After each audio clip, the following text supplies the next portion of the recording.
আমার আল্লাহ তাআলা এইবার আজরাইলকে বলবেন, আজরাইল এবার তুমিও মরণের জন্য প্রস্তুতি গ্রহণ করিয়া লো। আল্লাহু আকবার, জোরে বলেন। আরে আজরাইল তুমিও মরণের প্রস্তুতি গ্রহণ করে নাও।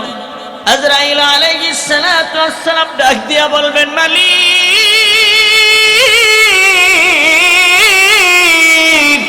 আমি আজরাইল কি দুনিয়াতে থাকতে পারবো না? আমার আল্লাহ তাআলা জানা দিবেন, আজরাইল তুমি যদি দুনিয়াতে থাকো দুনিয়ার নিজাম ঠিক থাকবে না। কারণ আমার আল্লাহ তাআলা কুরআনুল কারীমে জানায়া দিয়েছেন, কুল্লু নাফসিন যায়িকাতুল মাউত। এই জগতে যত প্রাণী আছে, এই জগতে যত প্রাণী আছে সমস্ত প্রাণী মরণের পেয়ালা পান করতে হবে। কথা ঠিক কিনা জুড়ে বলেন। এই জগতে যত প্রাণী জগতে আছে সমস্ত প্রাণীর মরণের পেয়ালা পান করতে হবে। ধনী হইলে যেমন মরা লাগবে, গরিব হইলেও মরা লাগবে। ধনী ব্যক্তির সামনেও আজরাইল দাঁড়াবেন, গরিবের সামনেও আজরাইল একদিন দাঁড়ায়া যাবে। পাঁচতলার উপরে থাকলেও আজরাইল যাবেন, গাছতলায় থাকলেও আজরাইল যাবেন। কথা ঠিক কিনা জোরে বলেন। আজরাইল তো এমন একজন ব্যক্তি, এমন একজন ফেরেশতা যে আজরাইলের ভিতরে আল্লাহ তাআলা কোনো দয়া মায়া দেয় নাই। কারণ আজরাইলের ভিতরে যদি দয়া মায়া দিত, মা একটা মায়ের একটা সন্তান, মা গভীর রজনীতে সন্তান নিয়ে ঘুমায়া যায়, ওই সময় আজরাইল একটা মায়ের একটা সন্তান নেওয়ার সময় যদি মায়া লাগিয়ে যায়, আল্লাহর হুকুম অমান্য হয়ে যাবে। সেই জন্য তার ভিতরে দয়া মায়া কম। এর একটা কারণ হলো আল্লাহর হুকুম আজরাইল যখন যা বলে আজরাইল তাই করে ফেলেন।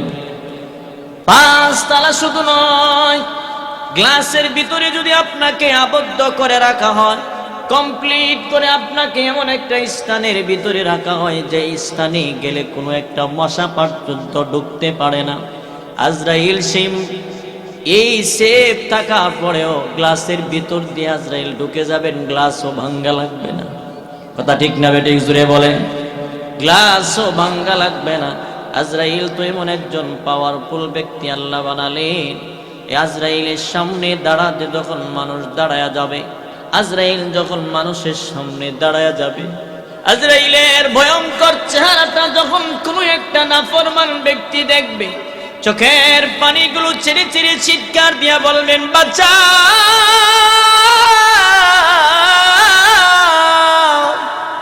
কে আছো তোমরা, আমারে বাঁচাও, বাঁচাও, বাঁচাও বলে আজরাইলের সামনে মৃত ব্যক্তি যখন চিৎকার মারিয়া দেয়, বলেন তো সেদিনে চিৎকারে কোনো লাভ হবে নাকি? আওয়াজ দিয়া বলেন, লাভ হবে নি? ওই সময় চিৎকার দিলে কোনো লাভ হবে না। কিন্তু সেই আজরাইলকে আল্লাহ বলেন, তুমি যদি দুনিয়াতে থাকো নিজাম ঠিক থাকবে না। কুল্লু নাফসিন যায়িকাতুল মাউত। আজরাইল আমি রবের ওয়াদা, আমি রবের ফয়সালা, এই জগতে কেউ থাকতে পারবে না। আজরাইলকে যখন মরণের জন্য প্রস্তুতি গ্রহণ করতে নিলেন, আজরাইল আলাইহিস সালাতু ওয়াস সালাম মরণের জন্য প্রস্তুতি গ্রহণ করেন। এক পর্যায়ে আজরাইল বলেন, আল্লাহ এই হাত এবং এই হাত দিয়া দুনিয়ার কত মায়ের সন্তানের রূহ আমি কাইরা নিলাম, এই হাত দিয়া দুনিয়ার সমস্ত প্রাণী কুলের রূহ আমি নিয়ে নিলাম। তাম পৃথিবীর মানুষ এবং যত জানোয়ার আছে, জীব জন্তু আছে, সমস্ত জীব জন্তু আমার দ্বারা তুমি রূহ নিলা গো। আজকে আমি মারা যাব, আমার মরণ হবে, আমার রূহটা আমি কেমন ভাবে নিব? রূহ আমার আজরাইল কে হবে? আমার আল্লাহ তাআলা বলবে, তোমার আজরাইল তুমি নিজেই হয়ে যাও, তোমার রূহ তুমি নিজেই বের করে নিয়ে নাও। আল্লাহু আকবার, জোরে বলেন। ভাইরা আমার, আজরাইল আলাইহিস সালাতু ওয়াস সালাম যখন মরণের জন্য প্রস্তুতি গ্রহণ করবেন, আজরাইল এই হাত দিয়া যখন রূহ নিতে যাবেন, কিতাবে আসছে চিৎকার দিয়া বলবে, মালিক,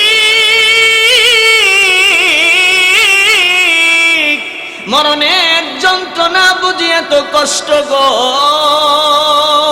মরণের আযাব বুঝি এত কঠিন, মরণের যন্ত্রণা বুঝি এত কষ্ট গো। আমি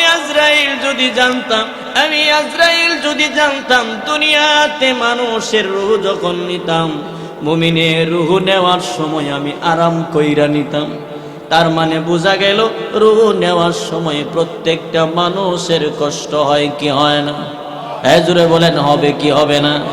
মরণের যন্ত্রণা এত কঠিন, এই মরণের যন্ত্রণা থেকে কেউ বাঁচতে পারবে না, মরণের যন্ত্রণা থেকে, আযাব থেকে কেউ কোনোদিন বাঁচতে পারবে না। ভাইরা আমার, বলে মরণের সময় কেমন কষ্ট হবে? আমার আপনার নবী বলেন, লোকটা যদি গুনাহগার হয়, ওই লোকটা সামনে আজরাইল যখন দাঁড়ায়া যাবে, আজরাইলকে দেখে নাফরমান ব্যক্তিটা দিশে হারা হয়ে যাবে। আজরাইলের মাথা আসমানি আর পা থাকবে জমিনে, প্রত্যেকটা পশমের গোড়া দিয়ে আগুনের মতো লেলিহান ধোঁয়া বের হতে থাকবে। আজরাইলের চোখগুলি থাকবে নীল নদীর মতো বড়, আজরাইলের দেহ থাকবে বিশাল আকারের, প্রত্যেকটা আঙ্গুলের নখগুলো অনেক লম্বা লম্বা হবে, দাঁতগুলি বিশাল লম্বা লম্বা দাঁত হবে। এইভাবে যখন নাফরমানের সামনে দাঁড়ায়া যাবে, নাফরমানের রূহটা পালানোর চেষ্টা করবে, কিন্তু না, বলেন তো আজরাইলের হাত থেকে বাঁচা সম্ভব হবেনি? আওয়াজ দিয়া বলেন, হবেনি? ভাইরা আমার, ওই নাফরমানের পায়ের বৃদ্ধাঙ্গুলির গোড়া থেকে এইভাবে আজরাইল চাপতে চাপতে যখন তার বুক বরাবর নিয়ে আসবে, আজরাইল বুঝতে পারবে এই লোকটা নাফরমান, লোকটার রূহটা, আত্মাটা নাপাক। এইভাবে চাপতে চাপতে যখন তার বুক বরাবর পর্যন্ত নিয়ে আসবে, নাফরমান একটা চিৎকার দিয়ে সেদিন বলবে, আমারে বাঁচাও,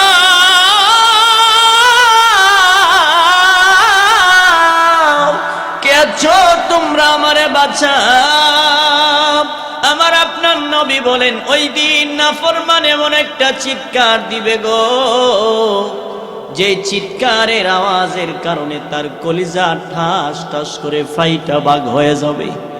ওই দিন নাফরমানের এমন একটা তৃষ্ণা লাগবে, এই নাফরমানের এমন তৃষ্ণা হবে যে তামাম পৃথিবীর যত নদী নালা খাল বিল আছে, আটলান্টিক মহাসাগরের পানিও যদি সেদিন তার মুখে দেওয়া হয়, ওই এমন একটা যন্ত্রণা হবে, এমন একটা তৃষ্ণা লাগবে, যেই তৃষ্ণা তামাম পৃথিবীর পানি দিলেও আর নিবারণ হবে না।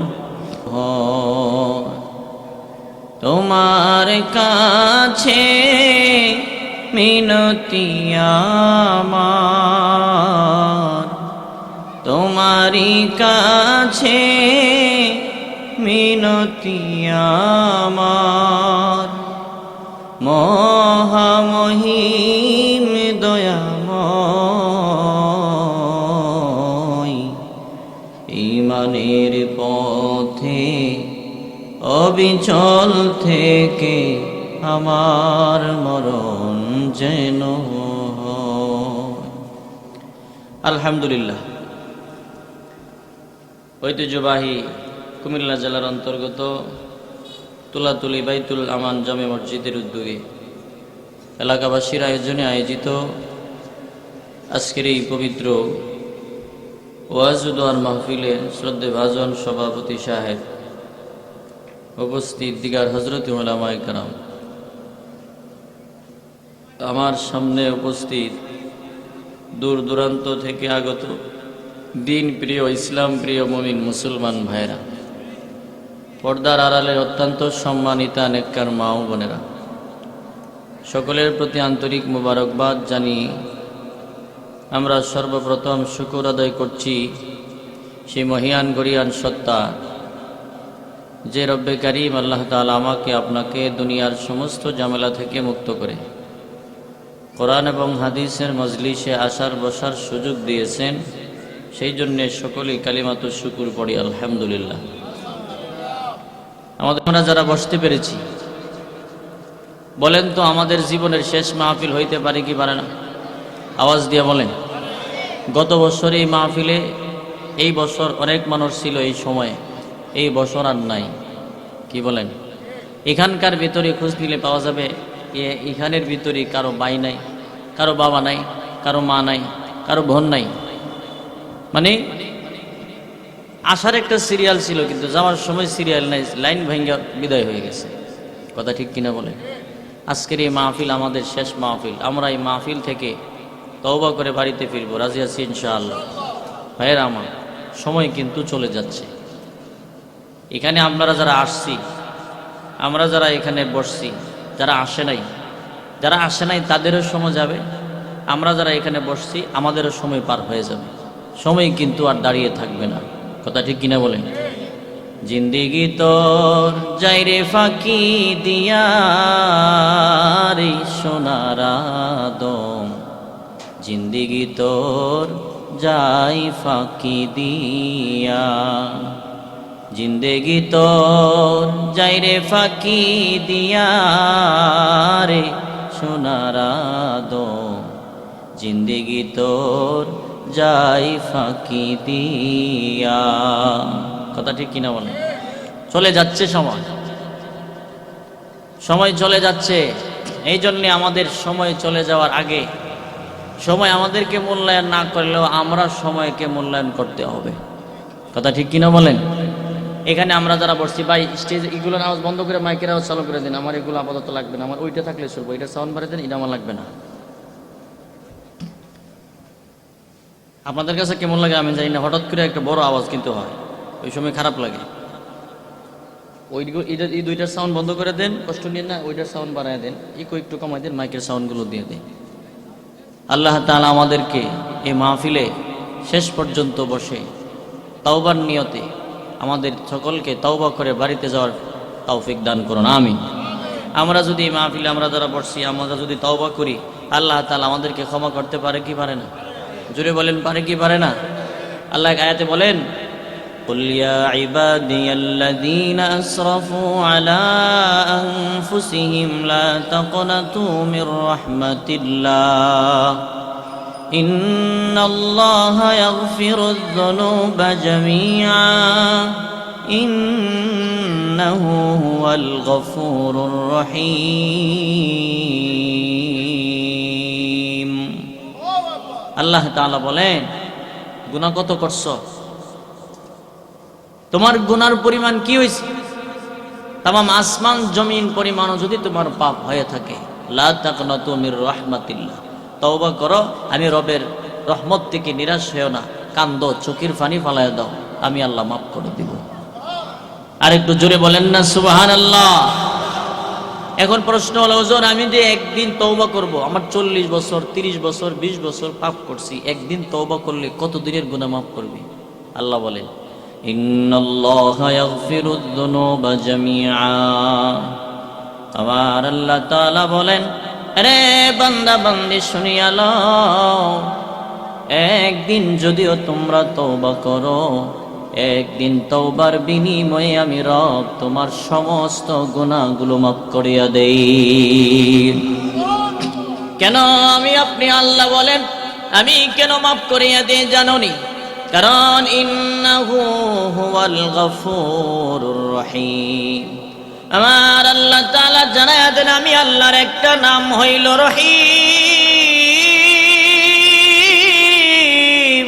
আমি আল্লাহর একটা নাম হইল রহমান। বান্দা তোমরা যতই পাপ করো না কেন, আমি রবের দরবারে যদি চোখের পানি ফালাইয়া তোমরা হাত উঠায়া দাও, তোমার চোখের পানি নাকের ডগায় আসার আগে আগে আমার রব্বে কারিম বান্দার চোখের পানিগুলো কুদরতি হাত দ্বারা মুছে আর বলে, গোলাম চোখের পানিগুলো বান্দা তুমি বন্ধ করে দাও, আল্লাহ কুদরতি হাত দিয়া বান্দার চোখের পানি মুছে আর বলে তোমার সব গুনাহগুলো মাফ করে দিলাম। তাহলে এই মাহফিলে বসলে আমাদেরকে আল্লাহ তাআলা ক্ষমা করতে পারে কি পারে না? আওয়াজ দিয়া বলেন, পারে কি পারে না? আল্লাহ যদি ক্ষমা করে দেন, এখানে আর কেউ আসিনে জিজ্ঞাসা করবে, ও মাবুদ, এই এলাকার মানুষকে আপনি কেন মাফ করলেন? জিজ্ঞাসা করার মতো আছে কেউ? আসমান এবং জমিনের সমস্ত ক্ষমতার মালিক কে? ক্ষমতা কার হাতে? এটাও আল্লাহ বলে দিয়েছে। বিসমিল্লাহির রহমানির রহিম।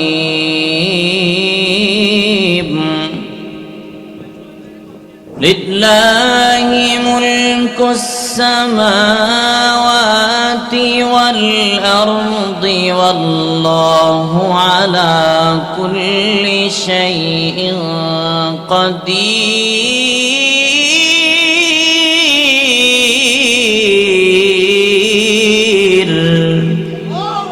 আল্লাহ তাআলা বলেন, আসমান এবং জমিনের সমস্ত ক্ষমতা একমাত্র বলেন ক্ষমতার মালিক কে?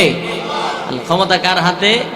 ক্ষমতাও আল্লাহর হাতে। এটাও আল্লাহ কোরআনে জানায় দিয়েছে, তাবারাকাল্লাযী বিয়াদিহিল মুলকু ওয়া হুয়া আলা কুল্লি শাইইন কাদির।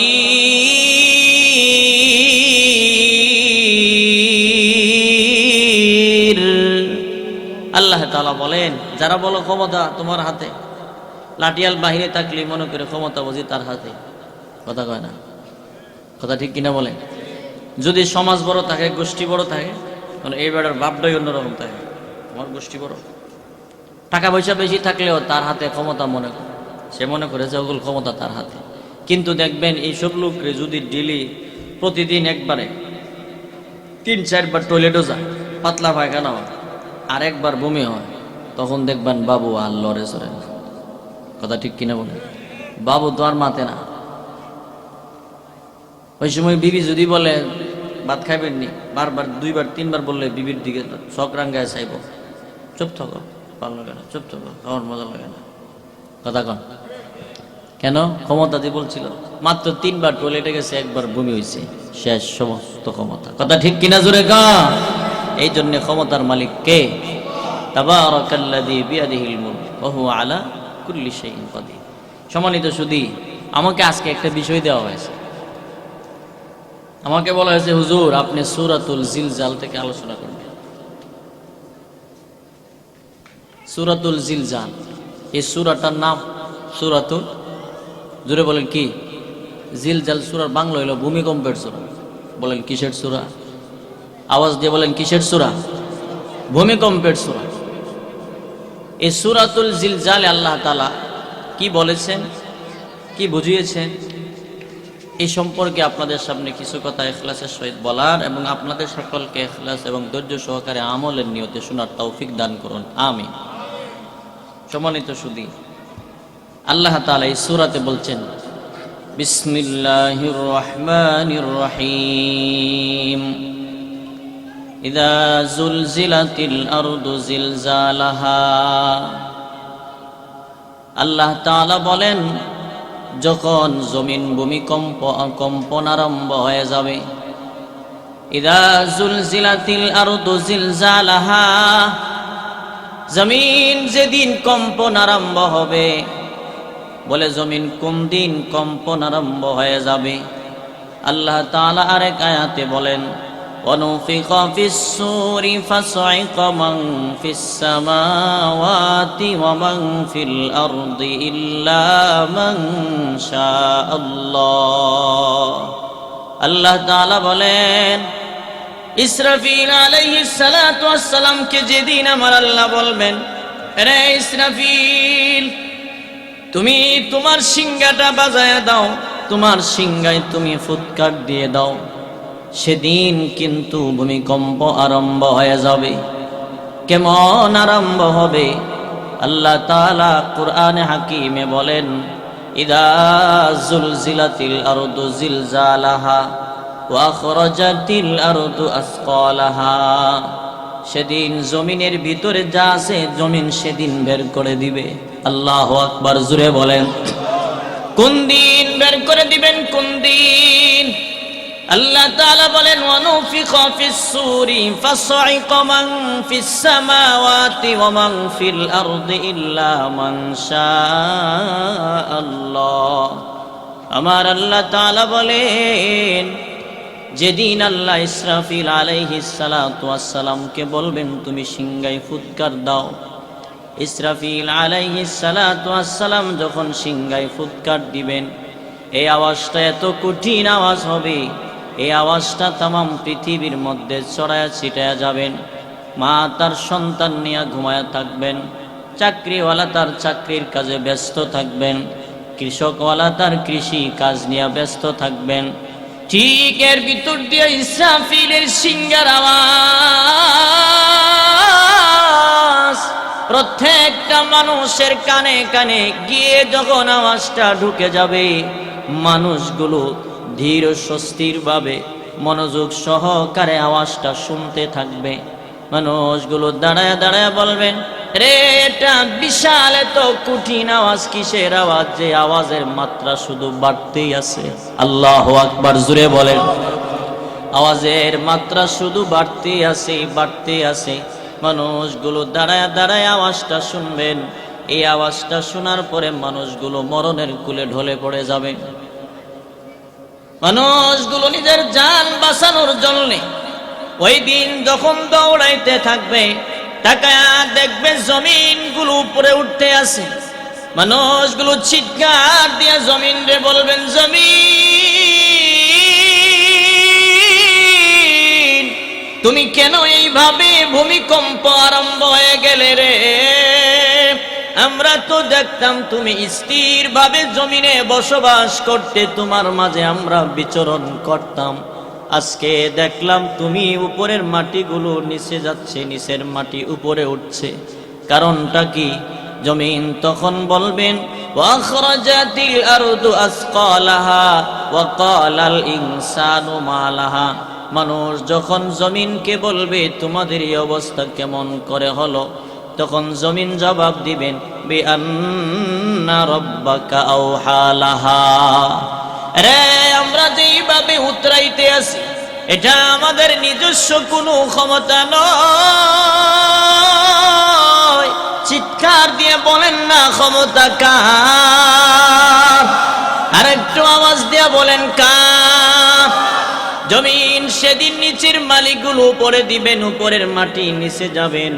জমিনের ভিতরে যত দামি দামি খনিজ সম্পদ ছিল, সমস্ত সম্পদগুলো উপরের দিকে উঠতে থাকবে। ওই সময় প্রত্যেকটা মানুষগুলো নিজের জান বাঁচানোর জন্য আসমানের দিকে তাকাইয়া ডেকে ডেকে বলবেন, মালিক,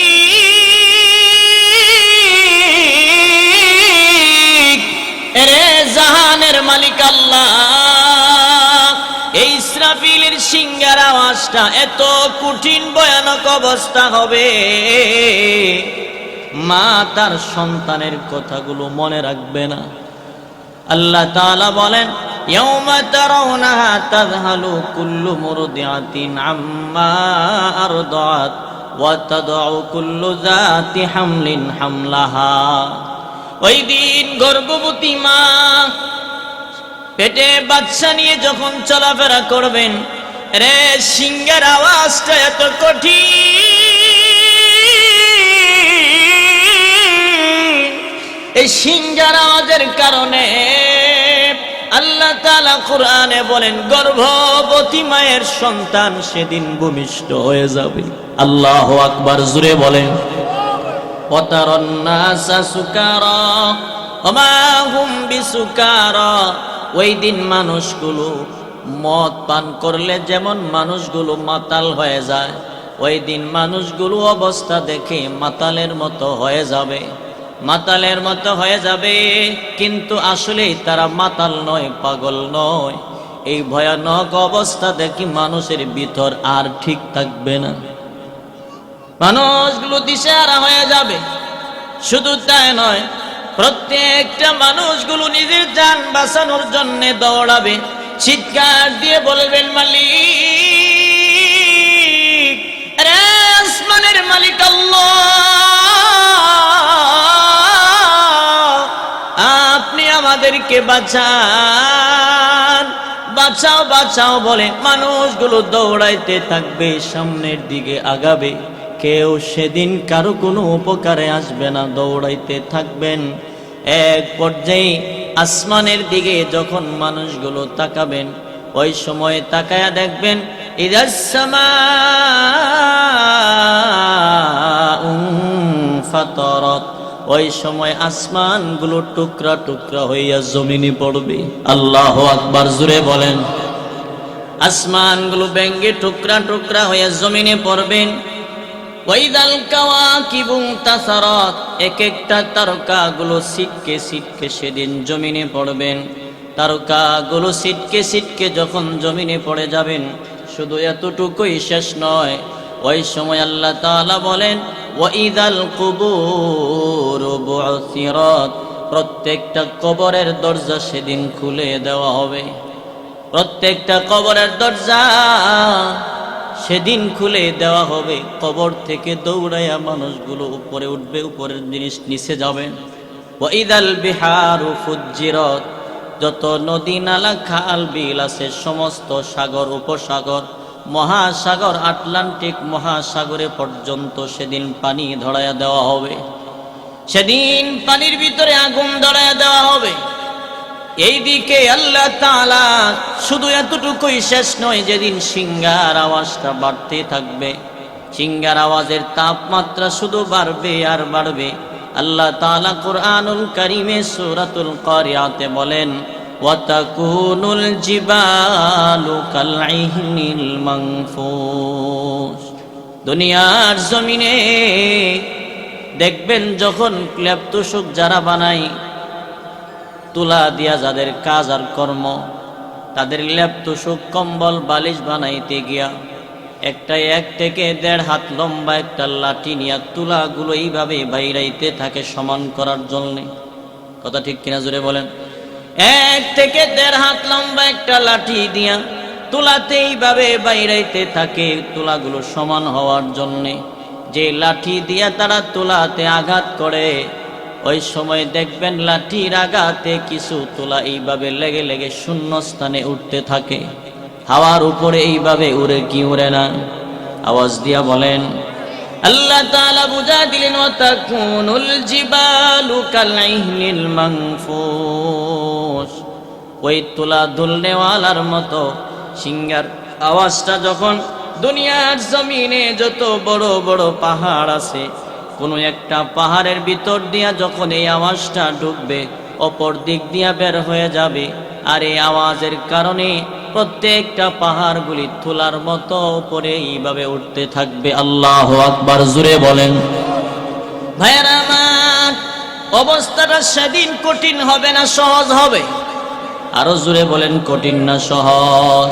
এই জন্য আল্লাহ তাআলা আরেক আয়াতে বলেন ইয়া আইয়ুহান নাসুত্তাকু রাব্বাকুম ইন্না জালজালাতাস সাআতি শাইউন আযীম। হে ইমানদারেরা, রে আমার মুমিন বান্দা বান্দীরা, তোমরা আমি রবকে ভয় করো, কারণ হলো তোমাদের সামনে এমন একটা দিন আসতেছে, যেই দিনটা বড় ভয়ঙ্কর দিন, যেই দিনটা বড় কঠিন প্রলয়ঙ্কারী ঝড়ের দিন। এই দিনটা এমন একটা দিন, বলে দিনটার নাম হলো কিয়ামত। সুবহানাল্লাহ, জুড়ে বলেন। বলেন তো দিনের নাম কি? এই দিনের নাম হলো কিয়ামত। শুধু তাই নয়, আল্লাহ তাআলা এই অবস্থা যখন দুনিয়াটা করে ফেলবেন, ঠিক এমন সময় আল্লাহ তাআলা আজরাইল আলাইহিস সালাতু ওয়াস সালামকে বলবেন, আজরাইল, এবার তুমি তোমার কার্যক্রম শুরু করে দাও। আজরাইল আলাইহিস সালাতু ওয়াস সালাম বলবেন, প্রভু গো, আমি আবার এখন কি কার্যক্রম শুরু করব? আমার আল্লাহ তাআলা বলবেন, এই জগতে যত প্রাণী আছে সমস্ত প্রাণীর রূহগুলো তুমি একটা একটা করে নিয়ে আসো। আজরাইল আলাইহিস সালাতু ওয়াস সালাম যত পশু পাখি আছে, যত জীব জানোয়ার আছে, যত জীব জানোয়ার আছে সমস্ত রূহগুলো নিয়ে আসবেন। এক পর্যায়ে আজরাইল আলাইহিস সালাতু ওয়াস সালাম আল্লাহর কাছে যখন সামনে দাঁড়ায় যাবেন, আমার আল্লাহ তাআলা বলবেন, হে আজরাইল, আর কে বাকি আছেন বলেন তো। আল্লাহ তাআলা জানে কি জানে না? আওয়াজ দিয়া বলেন, জানে কি জানে না? আপনাদের খারাপ লাগতেছে? খারাপ লাগতেছে? ভাইরা আমার, ঠিক এমন সময় আল্লাহ তাআলা আজরাইলকে বলবেন, আজরাইল, আর কে বাকি আছেন? আজরাইল আলাইহিস সালাতু ওয়াস সালাম বলবেন, প্রভু, যত পশু পাখি ছিল সমস্ত পশু পাখির রূহ নিয়ে আসলাম। এবার আল্লাহ বলবেন, যত মানুষ আছে সমস্ত মানুষের রূহগুলো নিয়ে আসো। আজরাইল আলাইহিস সালাতু ওয়াস সালাম সমস্ত মানুষের রূহগুলো নিয়ে নিবেন। এমন সময় আজরাইল গিয়ে আল্লাহর সামনে দাঁড়ায় বলবেন, হে মালিক, এই জগতে যত প্রাণী ছিল সমস্ত প্রাণীর রূহগুলো নিয়ে আসলাম। আল্লাহ তাআলা বলবেন, কার কার রূহ নিয়ে আসছো? তখন বলবেন, পশু পাখি সহ যত জীব জানোয়ার ছিল, মানুষ সহ সমস্ত মানুষের রূহগুলো নিয়ে আসছি।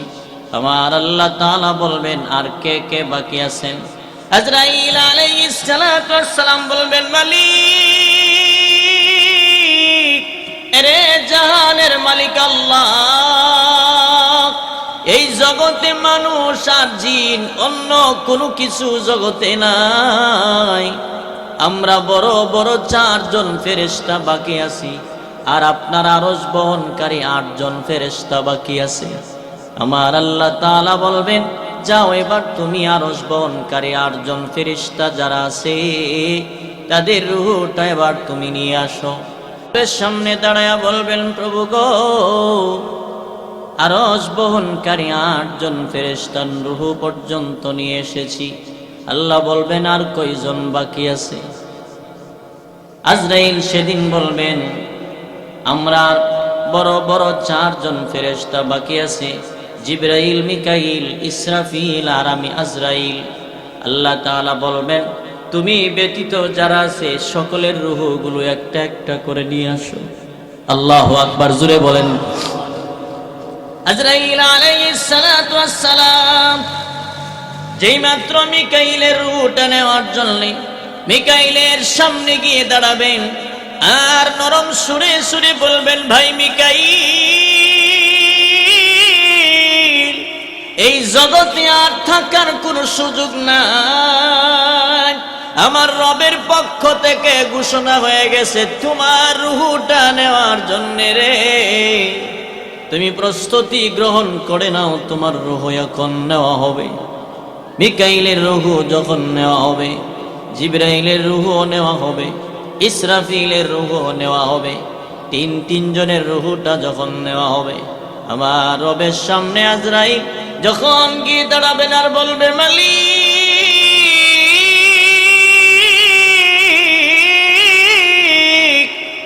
এই জগতে যত প্রাণী ছিল, আমার সাথে যে 4 ফেরেশতারা ছিল, জিবরাইল, মিকাইল, ইসরাফিল, তাদের রূহ পর্যন্ত নিয়ে নিলাম। আমার আল্লাহ তাআলা বলবেন, আর কয়জন বাকি আছে? আজরাইল আলাইহিস সালাতু ওয়াস সালাম বলবেন, প্রভু, এই জগতে আমি আজরাইল আর আপনি ছাড়া আর জগতে কেউ নাই। আল্লাহু আকবার, জোরে বলে।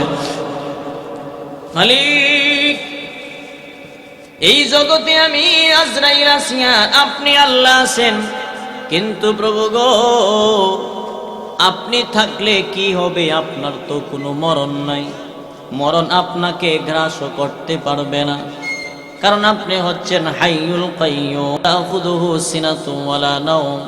আপনার কোনো মরণ নাই, আপনার ঘুম নাই, আপনার তন্দ্রা নাই। আমার আল্লাহ তাআলা এইবার আজরাইলকে বলবেন, আজরাইল, এবার তুমিও মরণের জন্য প্রস্তুতি গ্রহণ করিয়া লো। আল্লাহু আকবার, জোরে বলেন। আরে আজরাইল, তুমিও মরণের প্রস্তুতি গ্রহণ করে নাও। আজরাইল আলাইহিস সালাতু ওয়াস সালাম ডাক দিয়া বলবেন, মালিক,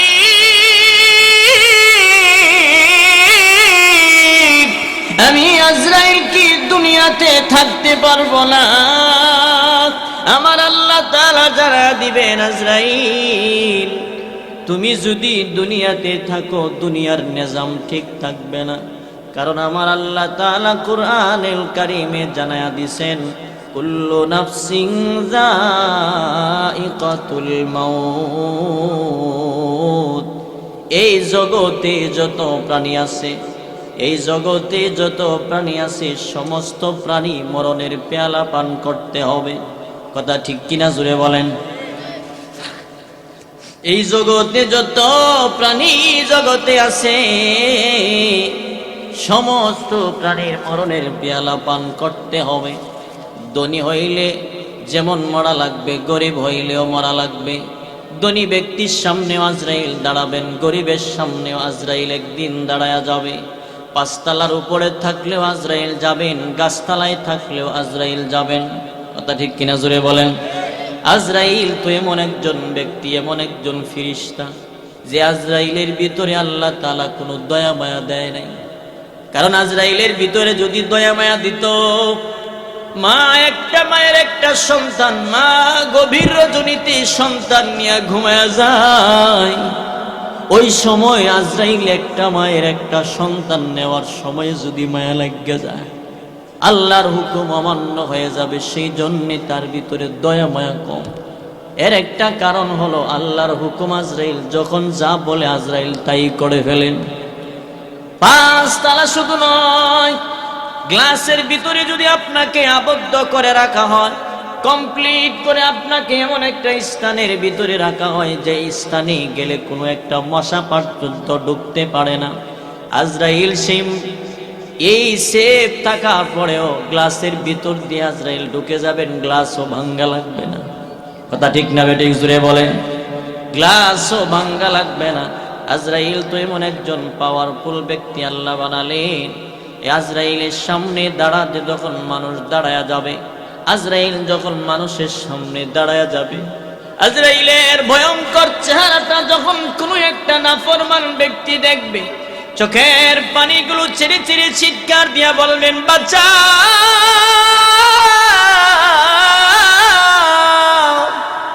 কে আছো তোমরা, আমারে বাঁচাও, বাঁচাও, বাঁচাও বলে আজরাইলের সামনে মৃত ব্যক্তি যখন চিৎকার মারিয়া দেয়, বলেন তো সেদিনে চিৎকারে কোনো লাভ হবে নাকি? আওয়াজ দিয়া বলেন, লাভ হবে নি? ওই সময় চিৎকার দিলে কোনো লাভ হবে না। কিন্তু সেই আজরাইলকে আল্লাহ বলেন, তুমি যদি দুনিয়াতে থাকো নিজাম ঠিক থাকবে না। কুল্লু নাফসিন যায়িকাতুল মাউত। আজরাইল, আমি রবের ওয়াদা, আমি রবের ফয়সালা, এই জগতে কেউ থাকতে পারবে না।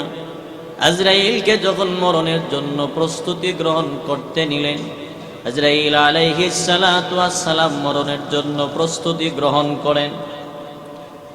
এক পর্যায়ে আজরাইল বলেন, আল্লাহ, এই হাত এবং এই হাত দিয়া দুনিয়ার কত মায়ের সন্তানের রূহ আমি কাইরা নিলাম, এই হাত দিয়া দুনিয়ার সমস্ত প্রাণী কুলের রূহ আমি নিয়ে নিলাম। তামাম পৃথিবীর মানুষ এবং যত জানোয়ার আছে, জীব জন্তু আছে, সমস্ত জীব জন্তু আমার দ্বারা তুমি রূহ নিলা গো। আজকে আমি মারা যাব, আমার মরণ হবে, আমার রূহটা আমি কেমন ভাবে নিব? রূহ আমার আজরাইল কে হবে?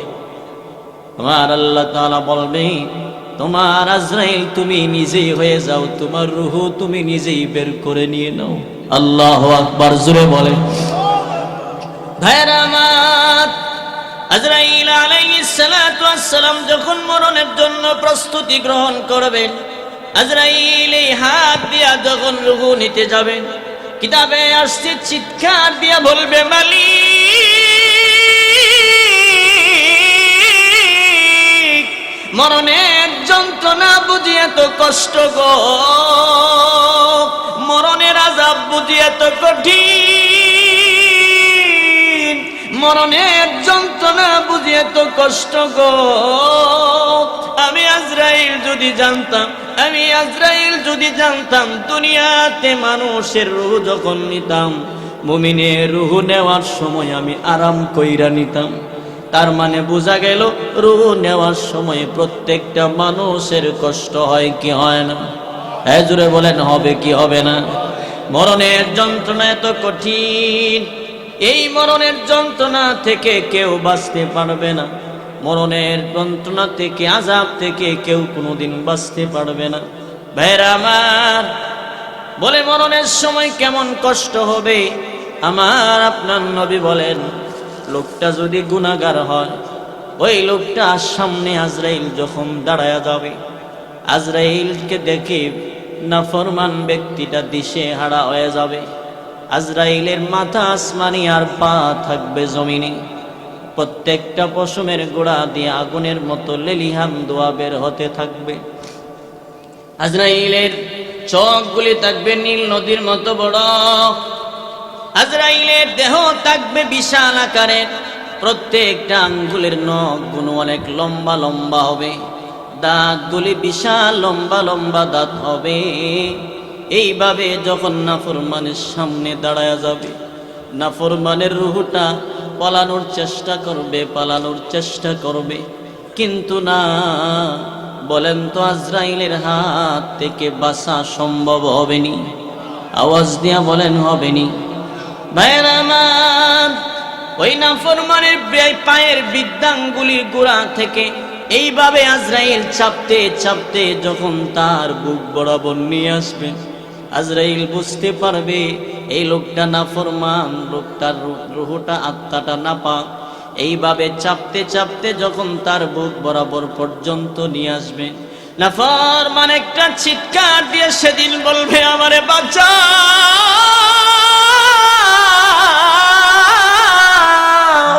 কে আছো তোমরা, আমারে বাঁচাও।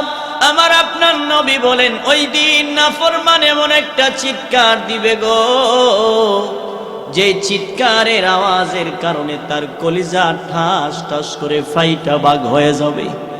ওই দিন নাফরমানের এমন একটা তৃষ্ণা লাগবে, এই নাফরমানের এমন তৃষ্ণা হবে যে তামাম পৃথিবীর যত নদী নালা খাল বিল আছে, আটলান্টিক মহাসাগরের পানিও যদি সেদিন তার মুখে দেওয়া হয়, ওই এমন একটা যন্ত্রণা হবে, এমন একটা তৃষ্ণা লাগবে, যেই তৃষ্ণা তামাম পৃথিবীর পানি দিলেও আর নিবারণ হবে না, আর নিবারণ হবে না। ভাইরা আমার, বলেন তো আমাদের সকলেরই মরা লাগবে কি লাগবে না? আর জোরে বলেন, মরতে হবে কি হবে না? আপনারা আসতে বললেন, জোরে বলেন, মরতে হবে কি হবে না? আমাদের মরণ সামনে নাকি পিছনে? আর জোরে বলেন। এই মরণ থেকে কেউ কোনোদিন বাঁচতে পারবা না। মরণ থেকে যতই পালাও, মরণ তোমায় লইবে ঘিরি। যদিও সুদূর আকাশ পানি, পালাও সেথায় লাগিয়ে সিঁড়ি। কথা ঠিক কিনা জোরে গাও। যদিও সেদিন সুদূর আকাশ পানি, পালাও সেথায় লাগিয়ে সিঁড়ি। মরণ থেকে কেউ বাঁচতে পারবে না। যেই কথাটা বলতেছিলাম, আজরাইল আলাইহিস সালাতু ওয়াস সালাম বলবে, আল্লাহ, এই মরণের যন্ত্রণা এত কঠিন আমি আগে জানতাম না। এক পর্যায়ে আল্লাহ বলবেন, মউত ইয়া মালাকুল মউত, আজরাইলের মরণ হয়ে যাবে, আজরাইলের সেদিন মরণ হয়ে যাবে। ভাইরা আমার, তামাম পৃথিবীর যত জীব জানোয়ার ছিল, যত মানুষ ছিল, শুধু মানুষই নয়, আল্লাহ তাআলা সেদিন তামাম পৃথিবীটারে ধ্বংস করে দিবেন। কুল্লু মান আলাইহা ফানিউ ওয়া ইয়াবকা ওয়াজহু রাব্বিকা যুল জালালি ওয়াল ইকরাম।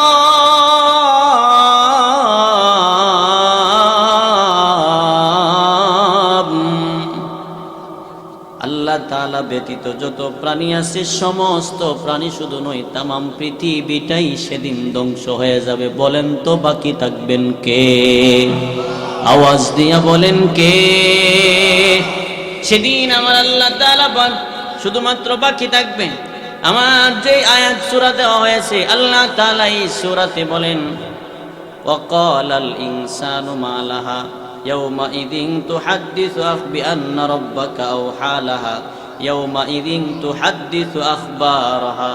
জমিন সেদিন বর্ণনা দিবেন, জমিন সেদিন মুফতি মুহাদ্দিস হয়ে যাবেন, জমিন সেদিন বর্ণনা দিবেন, জমিন সাক্ষী দিব। সুবহানাল্লাহ, জোরে কোন। জমিন কি সাক্ষী দিব? আমি চুরি করছি, ডাকাতি করছি, পৃথিবীর কেউ দেখছে না। একদল মানুষ সেদিনও অস্বীকার করবে, একদল মানুষ কি করবে? সেদিনও অস্বীকার করবে, আল্লাহ আমি তো চুরি করছি না। তখন জমিন মুহাদ্দিস হইব, জমিন উকিল হইব। সুবহানাল্লাহ, জোরে বলেন। ইয়াউমাইযিন তুহাদ্দিসু আখবারাহা। জমিন সেদিন বলবো, আল্লাহ তোমার এই বান্দা মিথ্যা বলতেছে। সে গভীর রজনীতে দুনিয়ার কেউ না দেখলেও আমার উপরে দাঁড়াইয়া দাঁড়াইয়া সে গাড়ি আটকায়া ডাকাতি করছিল। জমিন সাক্ষী দিয়ে দিবে। ওই দিন জমিন বলবে, আল্লাহ আমার উপরে দাঁড়াইয়া সে জিনা ব্যভিচার করছিল, আমার উপরে দাঁড়াইয়া সে মানুষের ক্ষতি করেছিল, আমার উপরে দাঁড়াইয়া আমার উপর দিয়ে হাঁটছে আর সুদের সাথে সম্পর্ক রাখছে, আমার উপর দিয়ে হাঁটছে নামাজ পড়ে নাই, আমার উপর দিয়ে হাঁটছে সে রোজা রাখে নাই। ও মালিক, ওই বান্দা আমার উপর দিয়া জীবন যাপন করছে কিন্তু তোমার কোনো হুকুম মানে নাই। ওই দিন জমিন সাক্ষী দিয়ে দিবে, ইয়াউমাইযিন তুহাদ্দিসু আখবারাহা বিআন্না রাব্বাকা আওহা লাহা ইয়াউমাইযিন ইয়াসদুরুন নাসু আশতাতান লিউরাউ আ'মালাহুম। আল্লাহ তাআলা সেদিন মানুষের যার যার পাওনা বুঝায়া দিবেন। সুবহানাল্লাহ, জোরে বলেন। কোন দিন? বলে কোন দিন? বলে কিয়ামতের পরে আরেকটা মাঠ হবে, যেই মাঠের নাম হলো হাসরের ময়দান। এই মাঠের নাম কি বলেন? এই মাঠের নাম হলো হাসরের ময়দান। আল্লাহ তাআলা ইসরাফিল আলাইহিস সালামকে আবার বলবেন, আরেকটা ফুৎকার দাও। আরেকটা ফুৎকার যখন দেওয়া হবে, এই ফুৎকারের আওয়াজে প্রত্যেকটা মানুষগুলো কবর থেকে ওইটা শরীরের মাটিগুলো জারতে জারতে হাসরের ময়দানের দিকে দৌড়াবেন। ঠিক এমন সময় আমার নবীকে সর্বপ্রথম দাঁড় করানো হবে। আমার নবী রওজা থেকে বের হয়ে জিবরাইলকে বলবেন, জিবরাইল রে, আমার গুনাহগার উম্মতেরা কই? আমার গুনাহগার উম্মতেরা কোথায়? আল্লাহ তাআলার বন্ধু আমার আপনার পেয়ারা নবী ওই দিন দাঁড়ায় আমার আপনার জন্য চিন্তা করবেন। সুবহানাল্লাহ, জোরে বলেন। আমার আপনার নবী সেদিন দাঁড়ায়া হাসরের ময়দানের দিকে যাবেন। হাসরের ময়দানে আল্লাহ তাআলা হাসরের মাঠটা কায়েম করবেন।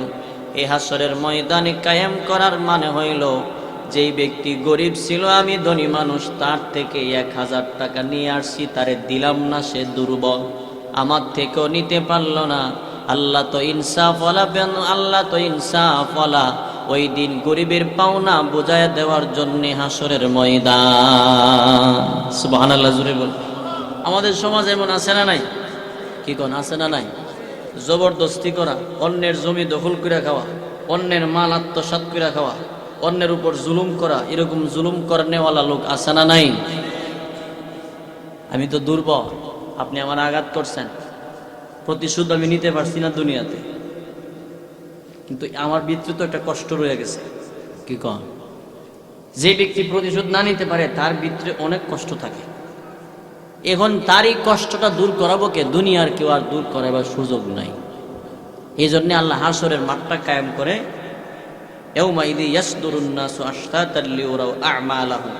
যার যার পাওনা সেদিন, যার যার আমল সেদিন গণনা করা হবে, বুঝাইয়া দেওয়া হবে, যতটুকু পাইছো নাও। এক হাদিসে আসছে, কিছু মানুষ এমন গিয়ে উঠবে, পাহাড় পরিমাণ নেক নিয়ে হাসরের ময়দানে দাঁড়ায় যাবে। পাহাড় পরিমাণ নেক নিয়ে দাঁড়ায় যাবে।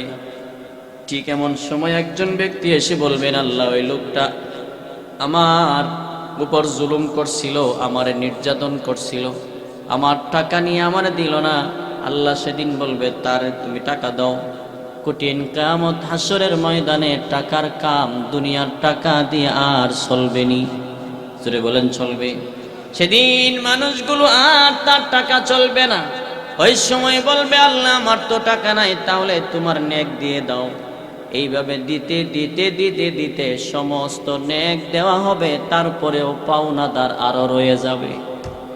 ঠিক এমন সময় আল্লাহ তাআলা বলবেন গোলাম এই কি পর্যন্ত যা তুমি দিয়েছো তারপরেও তোমার পাওনা আদায় হইল না, এবার ওই লোকের পাপের বোঝা তোমার আমলনামায় নিয়ে আসো। ওই সময় বাধ্যতামূলক কিন্তু আপনার আমার নিতে হবে। ইনসাফের বিচার আমার আল্লাহ সেদিন করবেন। ভাইরা আমার, হাসরের ময়দানের মাঠের অবস্থাটা কেমন হবে আমার আপনার নবী বলেন। নবী যখন বলতেছিলেন হাসরের ময়দানে মানুষগুলো একেবারে উলঙ্গ অবস্থায় দাঁড়ায়া যাবেন, আমার আপনার নবী কি আম্মা জান আয়েশা বললেন ওগো আল্লাহর হাবিব, হাসরের ময়দানে মানুষ যখন উলঙ্গ অবস্থায় দাঁড়াবে ওই সময় কি একজন অপরজনকে দেখবে না? তাদের কি লজ্জা শরম হবে না? আমার নবী ডেকে ডেকে বললেন আয়েশা এটা দুনিয়ার কোন মাঠের মতো নয়, দুনিয়ার কোন বাজার হাটের মতো নয়। ওই সময় তাকানোর কোনো সুযোগ পাবে না। মাথা আসমানি, মাথার উপরে অর্ধ হাত উপরে সূর্যটা দেওয়া হবে। আমার আপনার নবী দৃষ্টান্ত দিলেন, সুরমাদানি চিনেননি আপনারা? সুরমাদানি যাদের চোখে সুরমা লাগায়, এই সুরমাদানির ভিতরে একটা শলা থাকে এইরকম, এই শলাটা ভিতরে ঢুকাইলে পড়ে নিচে গিয়া লাগতে যেই পরিমাণ জায়গা বাকি থাকে, আমার আপনার নবী উদাহরণ দিয়ে বললেন আয়েশা কঠিন হাসরের ময়দানে প্রত্যেকটা মানুষের এইরকম মর্দ হাত উপরে সূর্যটা দেওয়া হবে। প্রত্যেকটা সূর্যের মুখ জমিনের দিকে দেওয়া হবে। ঠিক এমন সময় সূর্যের তাপের কারণে মাটির জমিনগুলো তামার জমিন,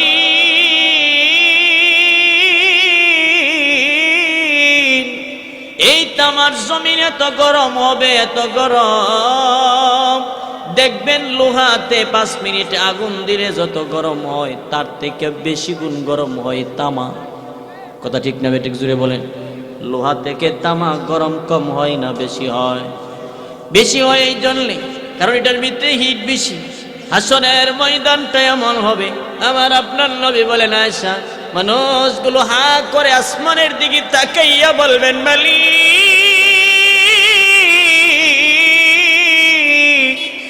আর আযাব সহ্য করতে পারি না। এই আযাবের চিন্তা করে মানুষগুলো হা করে উপরের দিকে তাকায়া থাকবে, একজন অপরজনের দিকে তাকানোর কোনো সুযোগ পাবে না, সুযোগ পাওয়া যাবে না। শুধু তাই নয়, আমার আপনার নবী বলেন হাসরের ময়দানটা এমন হবে, ওই দিন আল্লাহ তাআলা হাসরের মাঠ কায়েম করবেন। আল্লাহ তাআলা কুরসিতে বসে, চেয়ারে বসে বসে আল্লাহ সেদিন ঘোষণা দিবেন ওয়ামতাজুল ইয়াউমা আইয়ুহাল মুজরিমুন।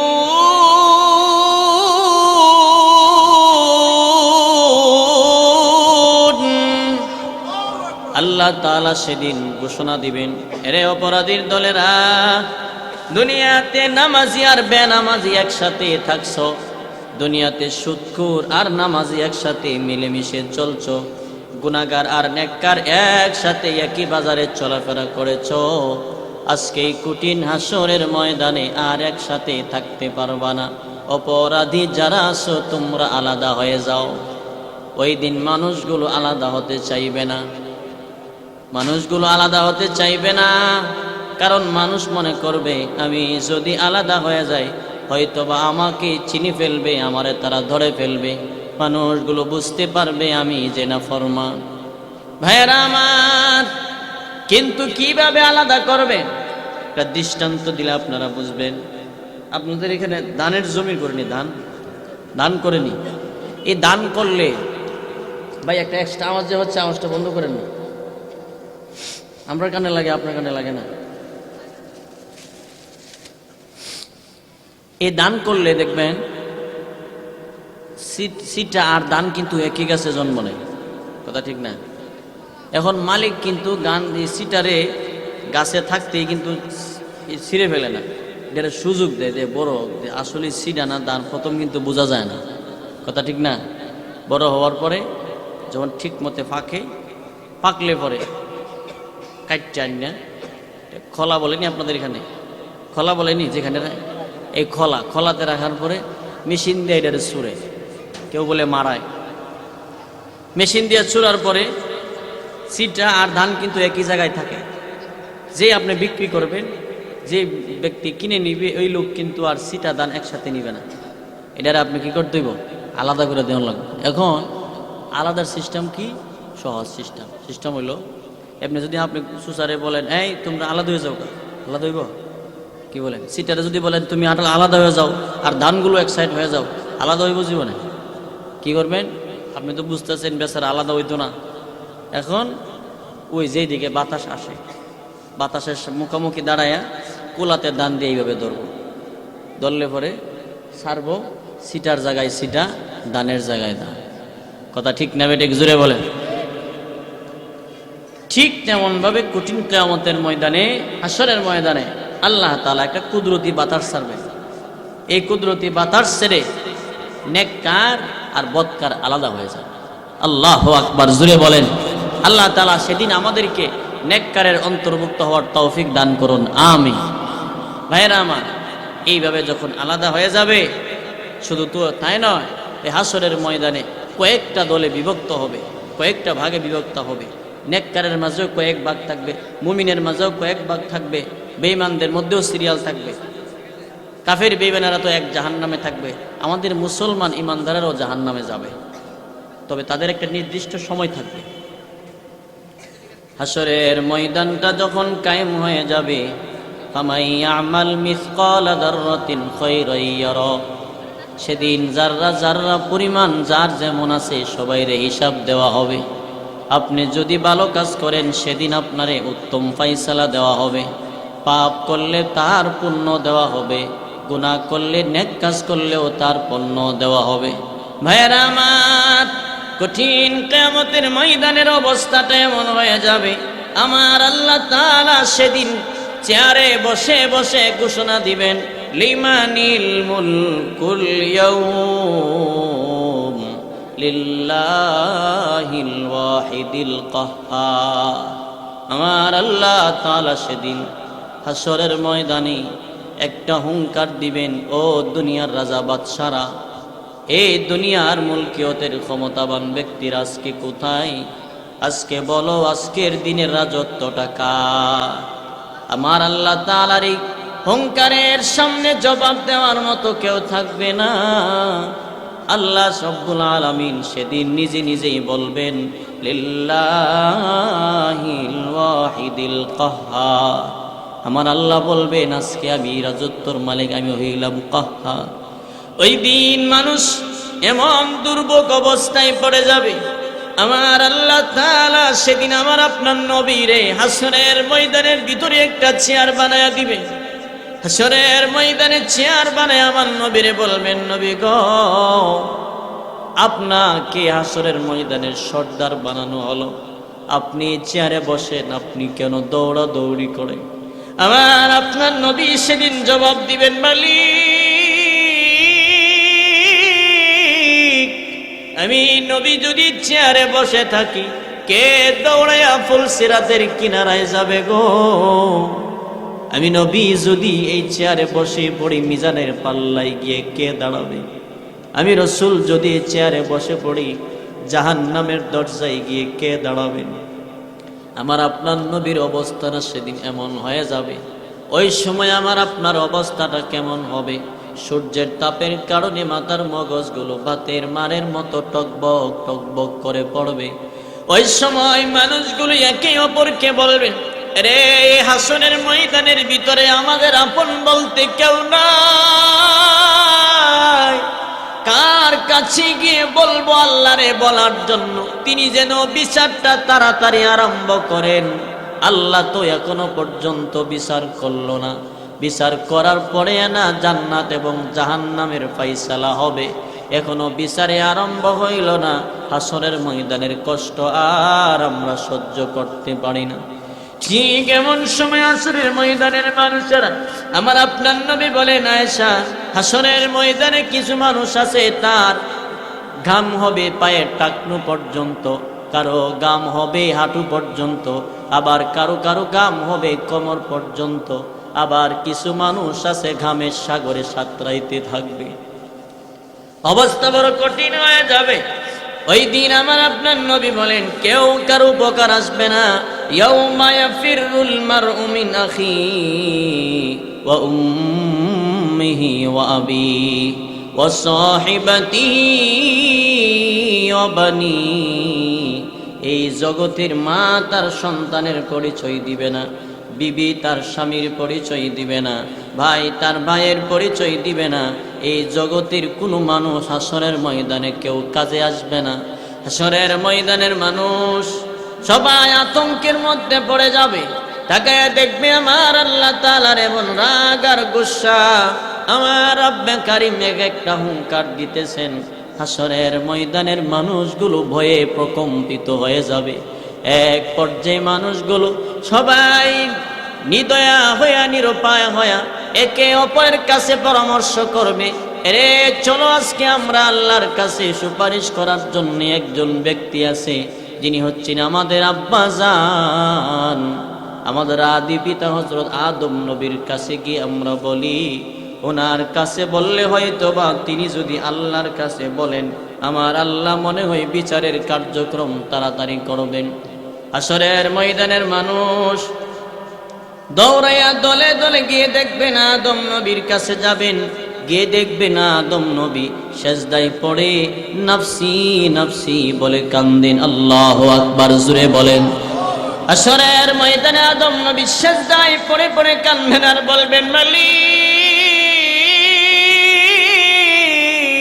আমারে তুমি বাঁচাও।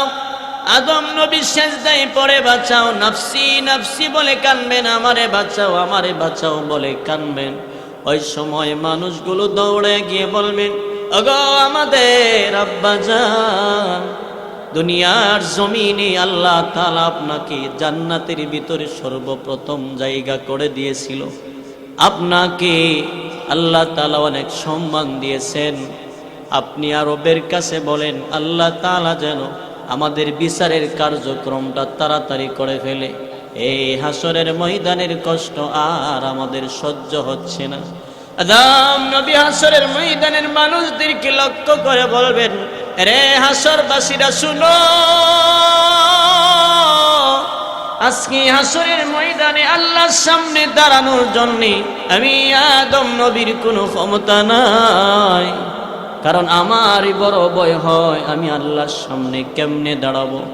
আমাকে যদি আমার আল্লাহ বলেন, রে আদম তোমারে জান্নাতের ভিতরে দিয়েছিলাম, তুমি জান্নাতের ভিতরে যখন ছিলে তোমাকে নিষেধ করা হয়েছিল, ওয়ালা তাকরাবা হাযিহিশ শাজারাতা ফাতাকুনা মিনাজ জালিমিন, তুমি এই গাছের ফল ভক্ষণ করবা না, যে কোনো কারণে আমি ভক্ষণ করে ফেলেছি।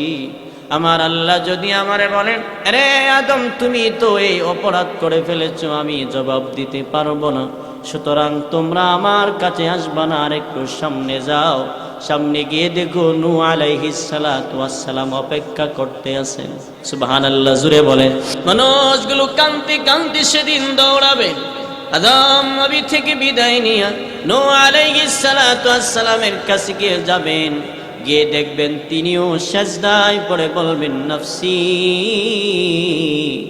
নফসি রব্বি নফসি রব্বি নফসি, ও মাবুদ তুমি আমারে বাঁচাও। মানুষগুলো কানবেন আর বলবে, গো আল্লাহর বন্ধু নূহ, আপনি আল্লাহর কাছে ৯৫০ বছর পর্যন্ত আপনি ৯৫০ বছর দাওয়াত দিয়েছিলেন, আপনি আল্লাহর একজন বন্ধু ছিলেন। আজকে এই কঠিন হাসরের ময়দানে আমাদের আপন বলতে কেউ নাই। কেউ আমাদের পাশে আইসা দাঁড়ায় না। আপনি যদি আল্লাহর কাছে একটু বলেন বিচারটা তাড়াতাড়ি করার জন্য, এই আযাব আর আমরা সহ্য করতে পারি না। নূহ আলাইহিস সালাতু ওয়াস সালাম বলবেন, হাসরবাসী রে, আজকে এই কঠিন হাসরের ময়দানে আমি আদম নবী, আমি নূহ নবী আল্লাহর সামনে দাঁড়াইতে পারবো না। যাও তোমরা আর একটু সামনে যাও, ইব্রাহিম খলিলুল্লাহর কাছে যাও। ইব্রাহিম আলাইহিস সালাতু ওয়াস সালামের কাছে গিয়ে দেখবেন ইব্রাহিম সিজদায় পড়ে কান্দে, রব্বি নফসি, হে মালিক তুমি আমারে বাঁচাও। ইব্রাহিম নবী নফসি নফসি, নূহ নবী নফসি নফসি, আদম নবী নফসি নফসি। ইব্রাহিম বিদায় করে দিবেন, যাও আর একটু সামনে যাও, মুসা নবীর কাছে যাও। এইভাবে মানুষগুলি হাসরের ময়দানের মানুষগুলি দৌড়াইতে দৌড়াইতে হাসরের ময়দানের মানুষগুলো আদম থেকে নিয়া ঈসা পর্যন্ত সমস্ত নবীদের কাছে দৌড়াবেন, কেউ তাদেরকে আশ্রয় দিবে না। শেষ পর্যন্ত ঈসা আলাইহিস সালাতু ওয়াস সালামের কাছে যখন চলে যাবেন, ঈসা আলাইহিস সালাতু ওয়াস সালাম বলবেন, এরে হাসরের ময়দানের মানুষরা তোমরা শুনিয়া লও, আজকে কঠিন হাসরের ময়দানে আদম থেকে নিয়ে আমি ঈসা নবী পর্যন্ত আমার আল্লাহর সামনে দাঁড়ানোর মতো কারো কোনো ক্ষমতা নাই।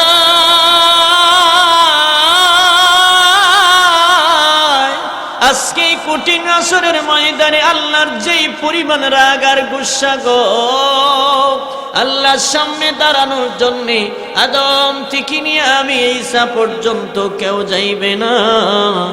তবে একজন ব্যক্তি আছে যিনি আজকে আল্লাহর সামনে কথা বলার অধিকার আছে। সুবহানাল্লাহ, জোরে বলেন, চিৎকার দিয়ে বলেন সুবহানাল্লাহ। আর একটু জোরে বলেন আল্লাহু আকবার, হাত উঠায় বলেন আল্লাহু আকবার। ভাইরা আমার, ঈসা আলাইহিস সালাতু ওয়াস সালাম বলবেন, আজকে এই কঠিন হাসরের ময়দানে আল্লাহর সামনে একজন ব্যক্তি কথা বলতে পারবেন, তিনি আল্লাহর সামনে কথা বলার ক্ষমতা আছেন, অধিকার আছেন। আমিও পারবো না, আদম নবী পারবে না, কেউ পারবে না। তোমরা যাও আর একটু সামনে যাও, আরে একটু সামনে তাকায় গিয়ে দেখবা তোমাদের জন্য অপেক্ষায় করতে আছেন, তিনি হচ্ছেন মুহাম্মাদুর রাসূলুল্লাহ সাল্লাল্লাহু আলাইহি ওয়াসাল্লাম। আমার আপনার নবীর সন্ধান তারা দেখা দিবেন। হাসরের ময়দানের মানুষগুলো দৌড়ায় আমার নবীর সন্ধানের জন্য তারা চলে যাবেন। আমার নবীর কাছাকাছি যখন যাবে, আমার মায়ার নবী রহমাতুল লিল আলামিন রহমতের দুইটা হাত এইভাবে বাড়াইয়া দিয়া বলবেন, উম্মত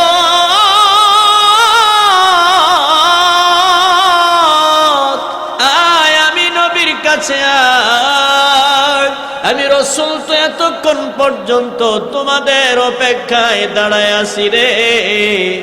আমার নবীর কাছে যখন এইভাবে উম্মতেরা দৌড়ায়া যাবে, আমার নবীর কাছাকাছি যাওয়ার সাথে সাথে এর আগে আমার আল্লাহ মাঝখানে একটা পর্দা টানায়া দিবেন, একটা পর্দা ফালায়া দিবেন। পর্দা আমার নবী ডেকে ডেকে বলবেন, মালিক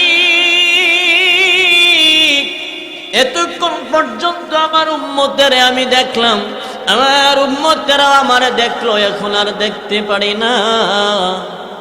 আমার আল্লাহ তাআলা জানায় দিবেন, বন্ধু এই সকল উম্মত আপনাকে দেখতে পারবে না, যারা নাকি দুনিয়ার জমিনে আপনার তরিকা অনুযায়ী আপনার রেখে যাওয়া ইসলাম যারা মানে নাই, যারা আপনার উম্মত দাবি করছে, আর্জেন্টিনার ভক্ত হয়েছে। হ্যাঁ, কথা কোন ঠিক না বেটি? নবীজি যারা আপনার উম্মত দাবি করছে, ব্রাজিলের নেইমারের মতো মাথার চুল কাটছে, নেইমারের অনুসরণ করছে, এমন আল্লাহওয়ালা লোক আছে না নাই সমাজে? আপনাদের এখানে মনে হয় নাই এমন? সব বাইজিদ বুস্তামের মতো আছে এমন? আল্লাহ রাসূল বলেন, আলমারউ মা মান আহাব্বা, যার সাথে যার মহাব্বত তার সাথে তার কিয়ামত হবে।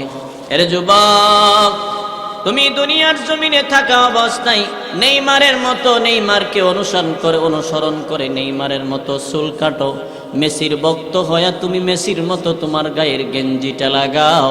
মনে রাখবা, যেদিন মেসি হাসরের ময়দানে মেসি যেই জায়গায় দাঁড়াবে তার সাথে মহাব্বত থাকলে তোমারও সেই জায়গায় দাঁড়াতে হবে। কথা ঠিক না বেঠিক? এই যেরকম ঠিক না বেঠিক? আমার আপনার মডেল তো মেসি আর নেইমার নয়, আমার আপনার মডেল হচ্ছে বিশ্ব নবী মুহাম্মাদুর রাসূলুল্লাহ সাল্লাল্লাহু আলাইহি ওয়াসাল্লাম। কথা কোন ঠিক না বেঠিক? ভাইরা আমার, সময় প্রায় শেষ হয়ে যাচ্ছে, আমি সংক্ষেপে শেষ করে দিচ্ছি যেই কথাটা আমি বুঝাইতে চেয়েছিলাম।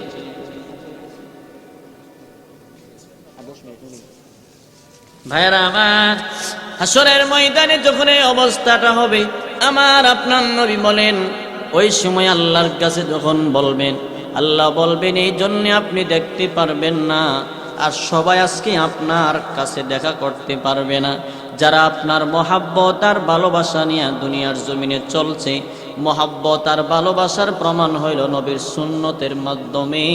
যারা নাকি নবীর সুন্নত পালন করার মাধ্যমে নবীর অনুসরণ করে চলবে, ওই দিন কিয়ামতের কঠিন ময়দানে, হাসরের ময়দানে আমার নবীর হাতে হাউজে কাউসারের পানি পান করাবে। আমার আপনার নবীর কাছে হাসরের ময়দানের মানুষেরা যখন দৌড়ায়া যাবে, আমার নবী উম্মতের অবস্থা দেখতে পাবে। উম্মতেরা ডেকে ডেকে বলবেন, আল্লাহর হাবিব, এই সূর্যের তাপ আর সহ্য করতে পারি না, নিচের জমিনগুলো তামার জমিন, আর উপরে সূর্যের তাপ সহ্য করা সম্ভব নয়। আমার আপনার নবী এই অবস্থা দেখে আমার রবের কাছে বলবে, মালিক, আমার এই গুনাহগার উম্মতের এত কষ্ট গো, এ মালিক, আমি রবি দেখতে সহ্য করতে পারি না। আমি রাসূল যদি সহ্য করতে না পারি, তুমি রব কেমনে সহ্য করে থাকবা? তোমার না কোটি কোটি গুণ দয়া মায়া বেশি, তুমি আমার উম্মতের ফয়সালাটা করে দাও, বিচারটা তাড়াতাড়ি করো। বায়নামাত হাসরের ময়দানের মানুষগুলো এত পেরেশানিতে থাকবে, একদিকে মিজানের পাল্লায় ওজন দেওয়া হবে, আর একদিকে পুলসিরাতের ফুল পাড়ি দেওয়া হবে। মিজানের পাল্লায় ওজন দেওয়া হবে, প্রত্যেকটা মানুষগুলো পেরেশানিতে এইভাবে দাঁড়ায় থাকবেন আর চিন্তা করবেন, আমার আমলনামা কি ডান হাতে আসে নাকি বাম হাতে আসে? আমলনামা যাদের ডান হাতে আসবেন, এই আমলনামা ডান হাতে পাইয়া খুশিতে আনন্দাত্মহারা হইয়া জান্নাত হাসরের ময়দানের মানুষকে বলবেন, তাকায়া দেখ, আমার আল্লাহ জান্নাতের মেহমান বানায়া দিল রে। এইভাবে আমলনামা পায়া বান্দা জান্নাতের মেহমান হয়ে যাবে। আর যার আমলনামাটা বাম হাতে আসবে, ওই সময় আল্লাহ বলবেন, তার আমলনামা বাম হাতে এমনি দেওয়া হবে না, তার এই হাতটা, এই বান্দার হাতটা বুক বরাবর ঢুকাইয়া পিছনের দিকে নিয়ে যাও। নাউযুবিল্লাহ, জুড়ে বলেন। ওই সময় বান্দার হাতটা পিছনের দিকে নেওয়া হবে, বুক দিয়া ঢুকায়া। আমার আল্লাহ সেদিন বুঝাইয়া দিবেন, আমার এই বান্দাটারে আমি আল্লাহ বানাইতে গিয়া কতই না মোহাব্বত তারে করলাম, আমার এই বান্দারে কত নাজ নিয়ামত আমি আল্লাহ দিলাম। এরে আমার বান্দা জন্মের পরে দুনিয়ার অন্য কোনো খাবার বান্দা খাইতে পারত না, আমি রব তারে ভালোবাসা মোহাব্বত কইরা তার মায়ের বুকের ভিতরে কুদরতি দুধ দিয়া দিলাম। সুবহানাল্লাহ, জুড়ে বলেন। এই দুধ দিছে কি দিছে না? জুড়ে বলেন, দিল কি দিল না? আমার আল্লাহ তাআলা কেমন ভাবে আমার আপনারে বানালেন? আল্লাহ বলেন, ওয়াল্লাহু আখরাজাকুম মিন বুতুনি উম্মাহাতিকুম লা তা'লামুনা শাইআ। আমার আল্লাহ তাআলা জানায় দিলেন, আরে আমি আল্লাহ তোমার এমন একটা জায়গা থেকে বের করে নিয়ে আসছি, যেই জায়গাটা হলো তোমার মায়ের পেট, এখান থেকে বের করে নিয়ে আসছি। লা তা'লামুনা শাইআ, যখন তুমি কিছুই ছিলে না, কিছু জানতে না, তোরে আমি আল্লাহ তো মহাব্বত করে বানাইলাম। ছোট ছোট মাসুম বাচ্চা মা যখন নিয়ে ঘুমায়া থাকে, এই দুনিয়াতে এমন কোনো ইতিহাস শুনছেননি মা ঘুমে অজ্ঞান হইয়া বাচ্চার উপরে হাত দিছে আর হাতের চাপ পইরা বাচ্চা মারা গেছে, এমন ইতিহাস আসেনি? জোরে বলেন আছে? নিজে নিজে ইচ্ছা কইরা মারছে এমন ইতিহাস আছে? ইচ্ছা কইরা মারছে এমন ইতিহাস অহরহ আছে। সুবিধার জন্য মা পরকিয়া করতে পারে না বলে মেয়ের জন্য অসুবিধা, এই কারণে মেয়ে মারছে এমন ইতিহাস আছে না নাই? মেয়ে পরকিয়া করতে গিয়া মার জন্য পারে না, এই জন্য মায়েরে মারছে। বাবা পরকিয়া করতে গিয়া অন্য বিবির সাথে আরেক বিবির জন্য পারে না, এই জন্য বিবিরে মারছে, ছেলে মারছে, এমন ইতিহাস অভাব নাই। কিন্তু ঘুমের ঘরে মাসুম বাচ্চা মা নিয়া ঘুমায় আছে, মার হাত পইরা বাচ্চা মারা গেছে, এমন ইতিহাস নাই। কথা ঠিক না বেঠিক? কেন? এরে এমনি তো আমি আর আপনি ঘুমাইলে আমার হাত এই দিকে যায় সেই দিকে যায়, আমার পা এই দিক সেই দিক যায়, বাচ্চা সাথে নিলে যায় না কেন? আমার আল্লাহ তাআলা ফেরেশতাদেরকে জানিয়ে দিলেন আমারই বান্দা মাসুম বাচ্চা ঘুমাইছে, তার মাও দুর্বল ঘুমাইছে। হাতটা যদি আমার বান্দার হাত অথবা পায়ের অথবা গলার উপরে পড়িয়া যায়, আমার বান্দার দম বন্ধ হয়ে যাবে। সুতরাং আমার এই বান্দার যেন কোনো ক্ষতি না হয়, তার মায়ের হাত তোমরা হেফাজত করো, যেন আমার বান্দার উপরে বাচ্চার উপরে না লাগে। সুবহানাল্লাহ। আমার আল্লাহ তাআলা আসরের ময়দানে বলবেন না ফরমান,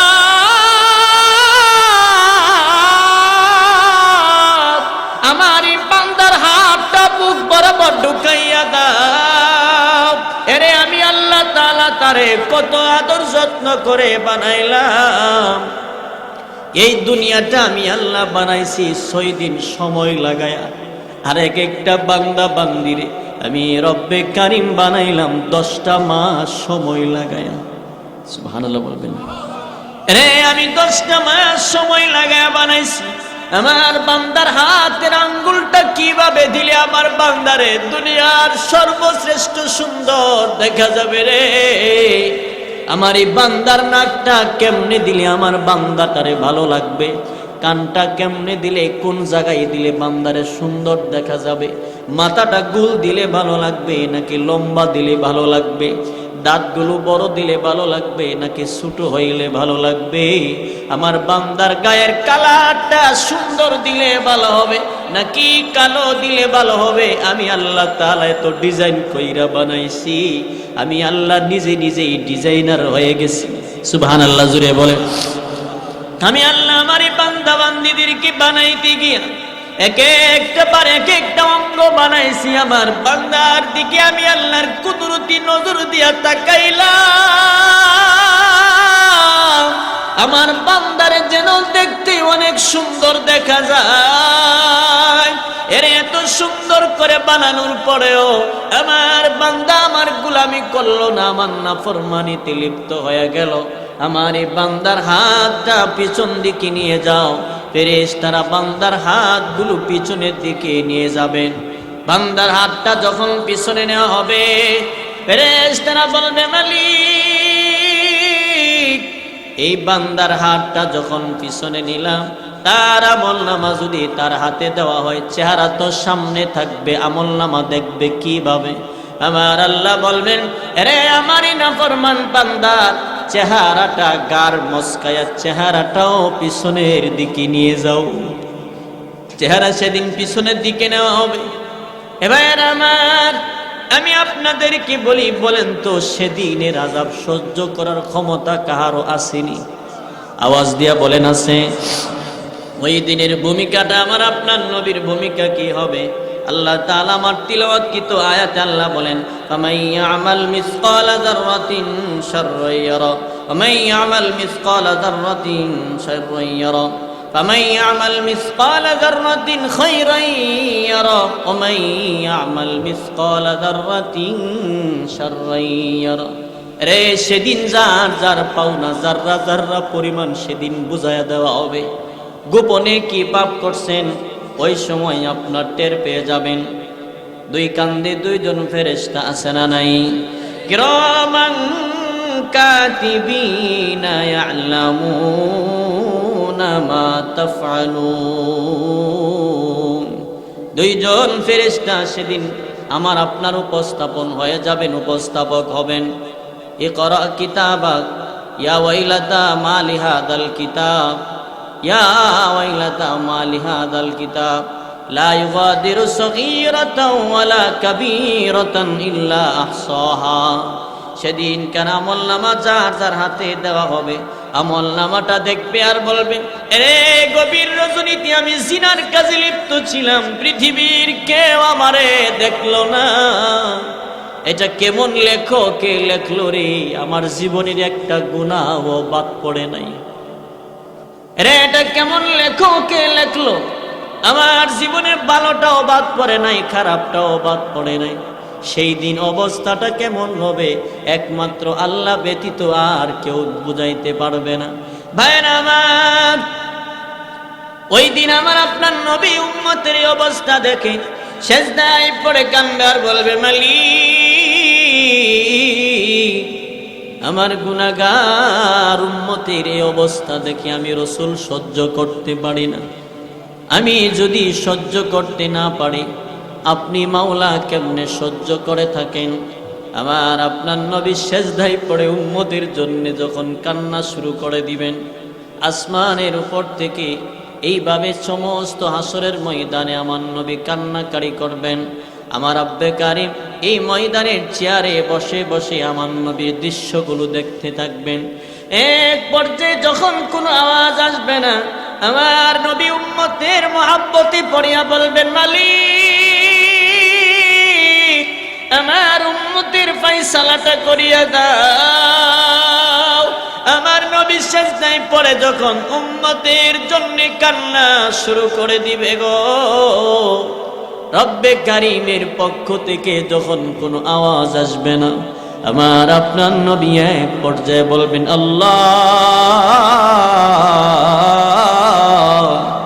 আমার কান্না যদি তোমার কাছে মঞ্জুর না হয়, ও মালিক, তায়েফের রক্তগুলো কোথায়?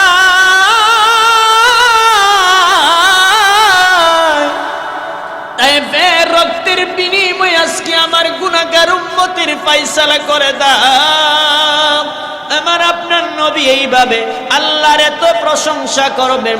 হাদিসে আসছে নবীজি অতীতে কোনোদিন এমন প্রশংসা করে নাই। এক পর্যায়ে আমার নবী উম্মতের জন্য যখন কান্না শুরু করবে, আমার রবের পক্ষ থেকে যখন কোনো আওয়াজ আসবে না, আওয়াজ আসবে না, আমার নবী বলবেন, মালিক, আমার এই কথা যদি আপনার কাছে মঞ্জুর না হয়, উহুদের ভাঙ্গা দাঁত দুইটা কোথায়?